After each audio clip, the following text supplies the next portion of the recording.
Jésus est venu sur cette terre avec la mission du messager de l'Alliance. Quelle alliance a-t-il apporté sur cette terre en tant que messager de l'Alliance? Voyons Luc chapitre 22.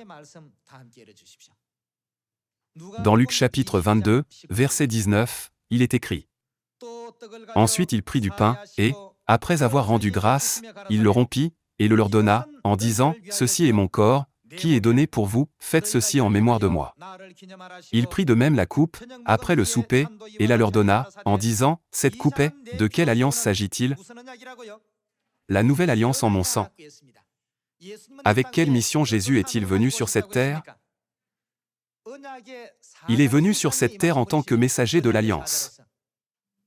Par le prophète Malachie, Dieu a déjà dit, le messager de l'Alliance viendra certainement à vous. De plus, Jean-Baptiste a témoigné que Jésus est le messager de l'Alliance, dans Jean chapitre 1, verset 29. Quelle alliance Jésus a-t-il établie avec la mission du messager de l'Alliance? Il a établi la nouvelle alliance. La nouvelle alliance a-t-elle vraiment le pouvoir de nous racheter de nos péchés et de nous conduire au royaume éternel des cieux? Ouvrons Matthieu chapitre 26. C'est la même scène où Dieu a établi la nouvelle alliance. Voyons Matthieu chapitre 26, verset 26. Pendant qu'il mangeait, Jésus prit du pain, et, après avoir rendu grâce, il le rompit, et le leur donna aux disciples, en disant, Prenez, mangez, ceci est mon corps. Il prit ensuite une coupe, et, après avoir rendu grâce, il la leur donna, en disant, Buvez-en tous, car ceci est mon sang. De quel sang s'agit-il? Le sang de l'Alliance, qui est répandu pour beaucoup, pour le pardon des péchés. En disant que le sang de l'Alliance a été répandu, pour le pardon des péchés, quelle alliance nous a-t-il établie? Il a établi la nouvelle alliance et est monté au ciel. Dieu a établi la nouvelle alliance et est monté au ciel, mais Satan, le diable, a fait de grands efforts pour abolir cette alliance.